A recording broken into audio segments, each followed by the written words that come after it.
안녕하세요. 오늘의 사연입니다. 구독과 좋아요 한 번씩 부탁드릴게요.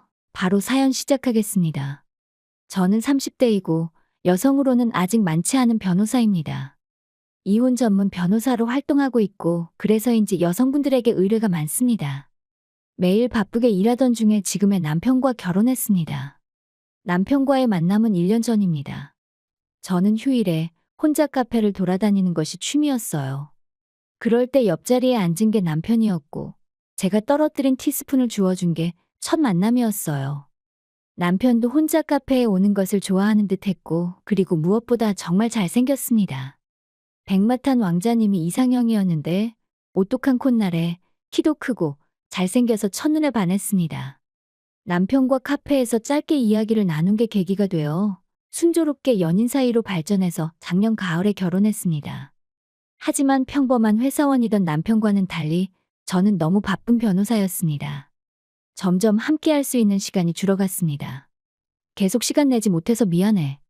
정말 너무한다. 결혼한 지 반년이 넘어가는데 아직도 신혼여행을 못 간 게 말이나 돼. 그리고 예전보다 계속 비행기 값이 천정부지로 오르고 있다고. 경비는 내가 많이 부담할게. 우리는 여행 책자를 보며 신혼여행 계획을 세우고 있었습니다. 지금 여행하기에 좋은 계절이지만 반대로 여행 가려는 사람들이 많다 보니 하나부터 열까지 너무나도 비쌌고 괜찮은 숙소 예약도 못하고 있었습니다.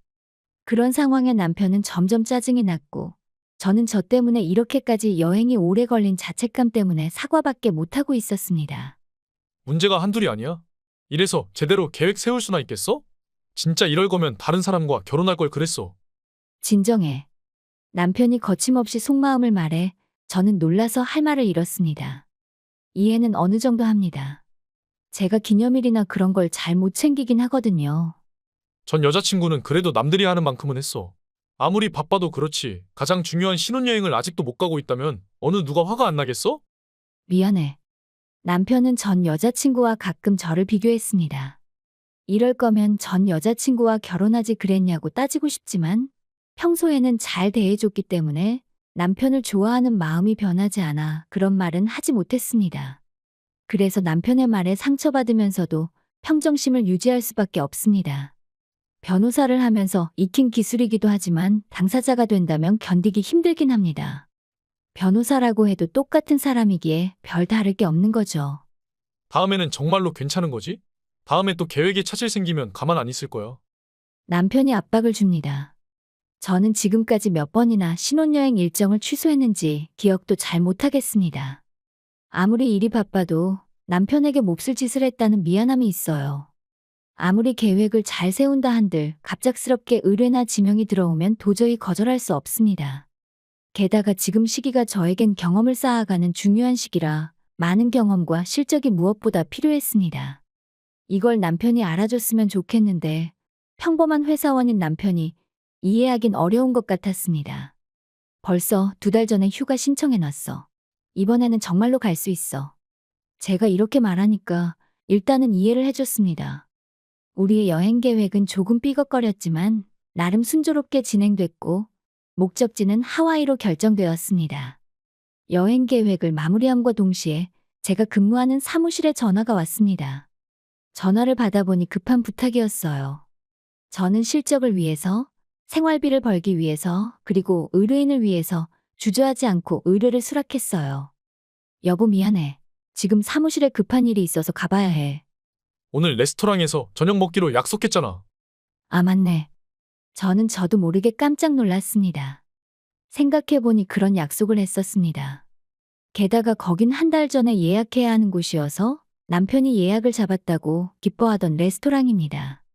누군가를 돕는 것도 좋긴 하지만 나를 너무 소홀히 하는 거 아니야? 내가 그럴 리가 있겠어. 어쨌든 미안해. 됐고, 그렇게 일이 중요하면 그렇게 계속 일만 하면서 살아. 말을 꼭 그렇게 해야 해? 내가 미안하다고 하잖아. 그리고 내가 벌어야 생활이 되지. 당신 월급으로 할 수 있는 게 뭐 있다고 그래. 저는 무심코 속마음을 말해버렸습니다. 남편은 일을 금방 그만두는 버릇이 있어서 한 곳에 꾸준하게 다니지 못했습니다. 간신히 재취업한 지금의 회사는 일이 쉬운 대신 월급은 200만 원 정도였습니다. 그리고 지금 사는 이 집의 월세가 120만 원입니다. 2명이 살지만 월세는 거의 다 제가 부담하고 있는 형편이었어요. 그래서 제가 벌지 않으면 애초에 기본적인 생활조차 안 되는 겁니다. 날 깔보는 거야? 변호사라고 잘난 척하는 거 밥맛이야. 사실이 그렇잖아. 지금 한창 바쁠 때인데 이럴 때 벌어놔야지 언제 벌겠어? 일단 사무실에 좀 갔다 올게. 싸우던 중이었지만 급히 대화를 마무리하고 저는 집을 나왔습니다. 평소 같으면 현관까지 배웅해주는 남편이지만 이날은 아무것도 안 해줬어요. 사무실에 도착하자 이미 의뢰인 여성분이 앉아 있습니다.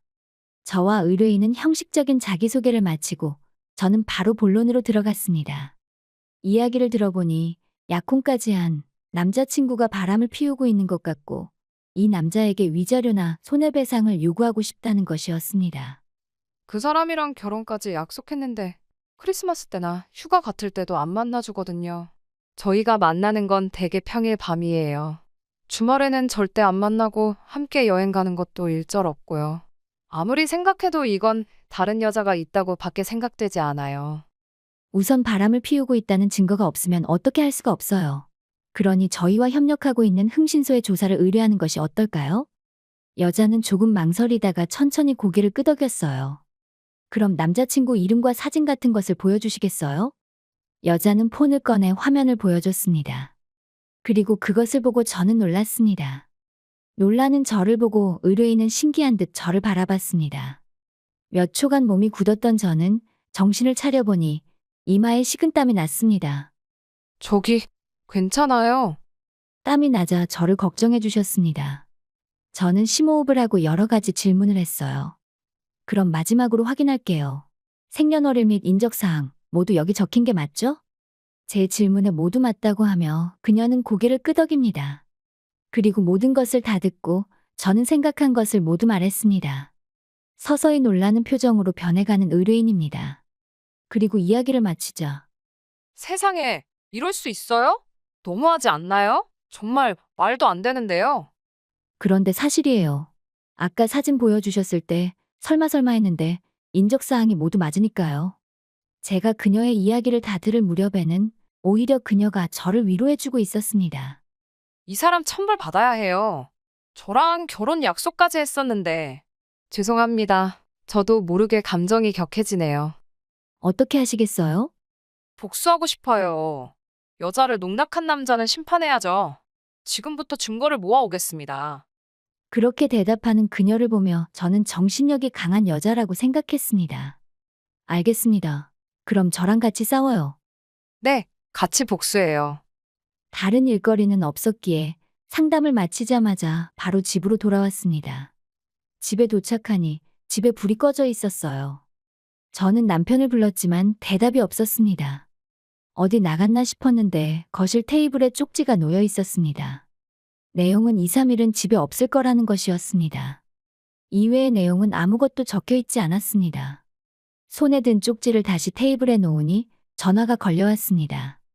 전화를 걸은 건 조금 전에 의뢰인이었고 남자친구를 조금 전에 만났다며 증거를 모으겠다고 말했습니다. 의욕이 넘치는 것 같았습니다.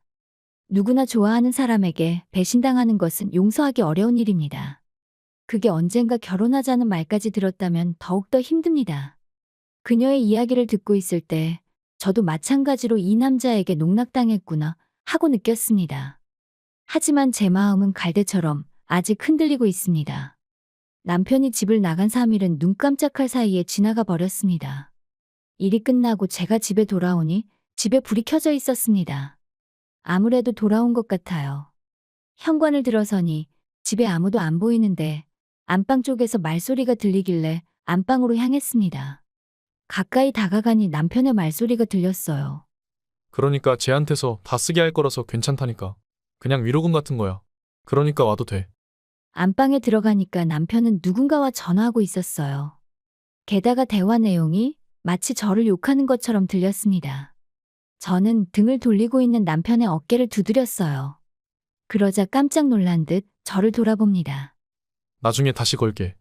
남편은 전화를 끊고 저를 노려보며 말했어요. 놀랬잖아. 인기척을 내야지. 일부러 그러는 거야? 노려보는 남편에게 겁이 질린 저는 얼떨결에 미안하다고 반사적으로 사과했습니다. 진짜 마음에 안 드네. 그건 그렇고 대화 내용 엿들은 거야?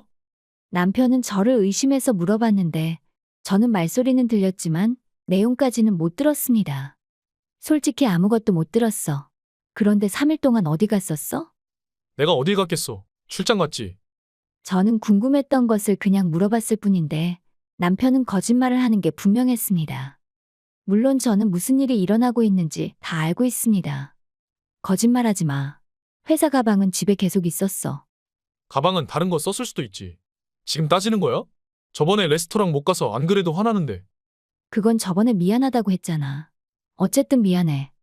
미안하면 말로만 하지 말고 이런 경우 위약금이랑 위로금 몫으로 한 300만 원 정도는 측정되지?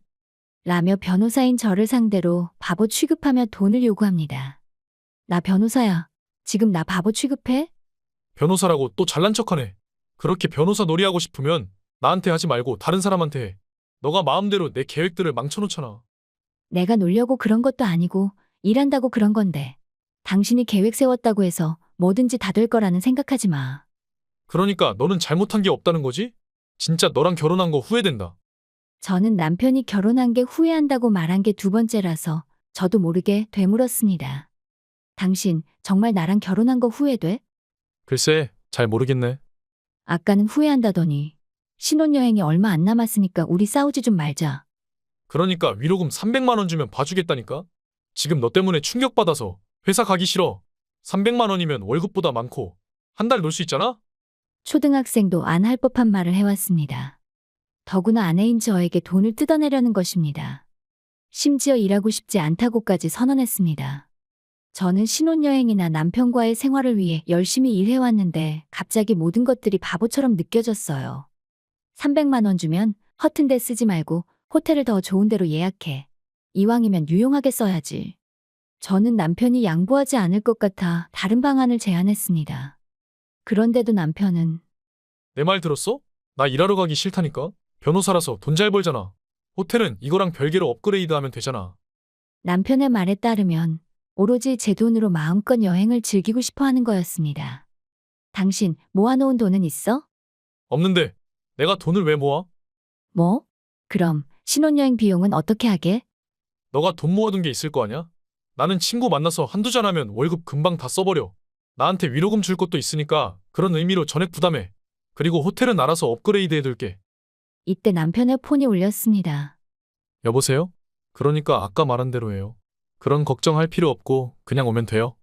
전화는 단 1분 만에 끝났어요. 누구야? 엄마야, 내가 아까부터 계속 얘기하려고 했는데 일정이랑 예약 같은 건 다 내가 다시 수정할 테니까 당신은 잔말 말고 경비만 잘 내줘. 남편은 할 말만 하고 일방적으로 대화를 끝냈습니다. 저는 의미를 모른 채 잠시 멍하니 있었습니다. 저는 마음속으로 누구를 위한 신혼여행이고 나는 남편의 ATM인가? 하는 감정이 요동쳤습니다. 이래서 사람들이 돈을 주며 변호사에게 도움을 요청하는가 보다 하는 것이 비로소 실감났습니다. 그리고 신혼여행 전날을 맞이했습니다. 저는 솔직히 이 여행을 가는 게 맞는 건지 잘 모르겠습니다. 이런 제 마음을 눈치채지 못한 남편은 묵묵히 여행 준비를 하고 있습니다. 그건 그렇고 짐이 많은 것 같았습니다. 캐리어만 3개입니다. 무슨 짐이 이렇게 많아? 3박 4일 아니었어? 제가 이렇게 말하자 초인종이 울렸습니다. 이제 온 것 같네. 저는 남편의 대답이 이해가 안 갔습니다. 남편이 현관으로 가 문을 열었는데 거기엔 시부모님과 새언니 가족이 있었습니다. 이게 무슨 일이야? 우리 가족 다 데리고 갈 거야. 싫으면 혼자 살던가. 잠깐만, 갑자기 그게 무슨 말이야? 예전부터 생각했는데 모처럼 하와이에 가는 거니까 우리 가족도 데려가고 싶었어. 이럴 때 아니면 해외에 나가기 힘드니까. 그래도 그렇지, 신혼여행으로 가는 거잖아. 원래라면 그렇긴 한데 너가 몇 번이나 변경해서 이제 그런 건 감흥 없어. 그냥 내가 계획 다 했으니까 얌전히 내 말 들어. 불편할까 봐 호텔 방은 다 따로 잡아뒀어. 그렇게 말하고 남편은 예약 화면을 보여줬습니다. 그 화면에는 남편 이름으로 럭셔리 호텔이 5놈 예약되어 있었습니다. 1박에 25만 원인 방이 5개니까 1박에 125만 원이 나가는 겁니다. 미리 말도 안 해주고 지금 장난해? 장난하는 건 너잖아. 너 때문에 계획을 몇 번이나 바꿨는데 사람 고생한 건 생각도 안 하고 말이야? 가기 싫으면 안 가도 되니까 경비나 내놔. 남편은 막말을 저에게 퍼부었습니다. 그걸 보고 시댁 식구들은 희죽희죽 웃고 있어요. 아무래도 남편이 사전에 말을 해둔 것 같았습니다. 아마 제 욕도 했을 것 같네요. 원래도 저와 그다지 사이가 좋지 않은 시댁이었는데 더욱 미움받는 분위기였습니다. 저는 남편의 태도와 그것을 아무렇지 않게 생각하는 시댁을 보고 뚜껑이 열리는 걸 느꼈습니다. 그리고 망설임 없이 이혼하자고 남편에게 말했습니다. 남편은 제 말을 듣고 당황했는지 아무 말이 없었습니다. 저는 곧장 폰을 꺼내 전화를 걸었습니다. 여보세요? 땡땡씨, 계획이 생각보다 많이 앞당겨졌는데 지금 주소 보내드릴 테니까 오실 수 있을까요? 그리고 전화로 지금 일어나고 있는 상황을 전했더니 마침 근처에 있었다며 온다고 했습니다. 제가 그녀와 전화를 마치자 남편은 긴장한 얼굴로 저를 바라봤습니다. 방금 상대방한테 땡땡이라고 했어? 맞아. 그렇게 불렀는데. 왜? 아는 사람이야? 진실을 다 아는 저는 남편을 휘둘렀습니다. 아니야, 아무것도. 안면이 창백해진 남편을 바라보던 시어머니가 말했습니다. 아들, 무슨 일이야? 어디 아파? 갑자기 얼굴이 창백한데. 그리고 며느리는 하와이에 보내주겠다고 한 거 변함없는 거지? 어머님, 저는 그런 말 한 적이 없어요. 저는 딱 잘라 말했습니다. 그리고 초인종에 올렸습니다. 그리고 서둘러 땡땡씨를 집으로 모셨습니다. 거실로 함께 들어오니 남편이 넋이 나간 얼굴로 저희를 바라봤습니다. 그런 남편을 보고 그녀가 말했습니다. 안녕하세요. 당신이 결혼하겠다던 땡땡인데 이런 곳에서 볼 줄은 몰랐네요. 당신, 이게 도대체 무슨 일일까요? 제 질문과 갑작스러운 그녀의 출연에 시댁 식구들은 영문을 모르는 눈치입니다. 한편 남편은 이마에 땀을 흘리며 입을 다물고 있습니다. 뭐라고 말 좀 해봐요. 그렇게 가만히 있지만 말고. 이분이랑 결혼 약속도 하고 만날 땐 세상 좋았죠? 저는 단번에 진실을 들이댔습니다. 다들 나한테 왜 이러는 거야? 왜냐고? 이분은 제 의뢰인이에요. 당신의 행동이 수상해서 저에게 의뢰한 겁니다. 그런데 그 남자가 당신인 줄은 몰랐네. 믿는 도끼에 발등 찍힌 기분 느껴봤어? 이제 어떻게 해줄까? 난 꼬리 친 적 없고 저 여자가 날 꼬신 거야? 당신 미쳤어? 증거가 충분히 있는데 그걸 누가 믿을 것 같아? 그리고 유부남이란 건 왜 속인 거야? 여자를 농락하는 것도 정도가 있지. 이건 너무하잖아. 듣고 있던 시아버지가 화가 나셔서 말씀하셨습니다. 이놈의 자식, 너 밖에서 무슨 짓을 하고 다닌 거야? 지금 이 상황 어쩔 거야? 아니에요. 이거 다 모함이에요. 남편은 필사적으로 부정했습니다. 땡땡씨가 의뢰해 왔을 때 사진을 보고 당신이란 걸 알게 되면서 모든 걸 다 말하고 돕기로 했어. 그래서 지금까지 계속 증거를 모으고 있었어. 아마 증거가 많아서 빠져나가기 힘들 거야. 그리고 이런 거 내 전문인 거 알지? 신혼여행도 미루면서 개처럼 일하느라 당신 같은 남자는 어떻게 조져야 하는지 너무나도 잘 아는데 어디 한번 나한테 탈탈 털려볼 거야? 까짓것 할 테면 해봐. 나도 변호사 선임할 거야. 누가 변호해 줄 것 같아? 돈도 없으면서 입만 나불대면 되는 줄 아네. 그렇다고 이대로 물러날 순 없지. 얼른 진심으로 사과해. 당신 마음대로 모든 계획 세워놓고 나 때문인 것처럼 말한 것도 사과해. 저는 사과도 필요 없고 법으로 다 청구할 거니까 두고 봐요. 그리고 두 번 다신 얼굴 못 들고 다니게 동네방네 소문도 내줄게요. 여보, 미안해. 그냥 나는 잠깐 기분 전환만 했을 뿐이야. 이거 말곤 다른 뜻은 없었어. 이번이 처음이자 마지막이야. 한 번만 용서해줘. 진심 같지도 않고 당신이랑 어울리지 않는 사과네. 나를 ATM처럼 취급하고 안 들켰으면 계속 한눈 팔았을 거란 거 모를 것 같아? 당신이 내 입장이라면 용서할 수 있겠어?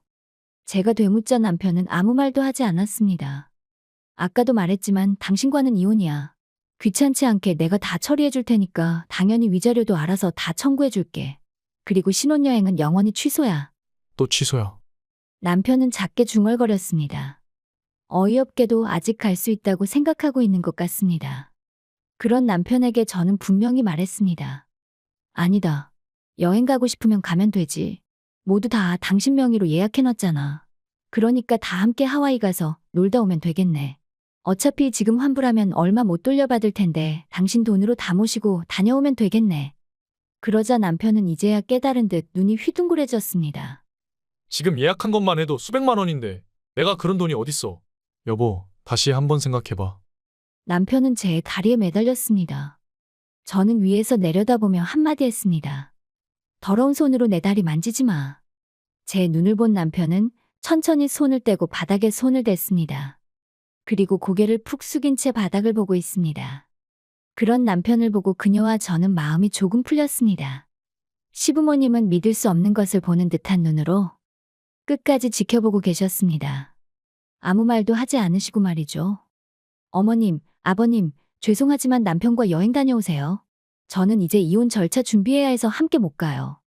며느라, 남자가 사회생활하다 보면 실수할 때도 있는 건데 어떻게 한 번만 용서해 줄 수 없겠니? 아들이 용서를 빌잖아. 꼭 이렇게까지 해야겠어? 시부모님은 저에게 용서해주라고 하셨지만 저는 마음을 바꿀 생각이 없었습니다. 저도 사회생활하고 있고 용서를 빌어서 될 일이 아닌 것 같아요. 죄송합니다. 열심히 살려고 했는데 결국엔 제가 배신당했는데 용서하기가 쉽지 않아요. 그리고 저도 저희 집에서는 소중한 딸인데 저희 부모님은 용서하지 말라고 하실 거예요. 제가 이렇게 말하자 시부모님은 아무 말도 못하고 고개를 돌렸어요.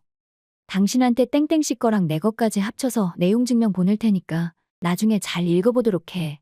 여행 잘 갔다 오고 이 집은 내가 계약했으니까 돌아올 땐 다른 데로 가. 비밀번호도 바꿀 거야. 그렇게 말하고 저는 땡땡씨를 데리고 집을 나가려 하니 남편이 울부짖었습니다. 나이든 남자가 부모에게 매달리는 모습을 보니 진심으로 한심했습니다. 신혼여행을 계속 취소했던 게 약간은 미안하지만 그래도 용서하지 않고 이혼하기로 마음먹은 건 잘한 것 같습니다. 그 후 땡땡씨는 새로운 사람을 만난다고 하고 전 남편은 부모님 집에 들어가서 산다고 합니다. 길에서 한 번씩 볼 때가 있는데 머리에 탈모도 좀 생긴 것 같고 살도 좀 빠져 보였습니다. 모든 게 다 뿌린 대로 거둔 거겠지요. 지금은 바쁘지만 나중에 저도 좋은 사람 만나서 진정으로 행복한 신혼여행 갈 수 있기를 기대해 봅니다. 끝까지 시청해 주셔서 감사합니다. 그럼 다음 영상에서 다시 뵙겠습니다.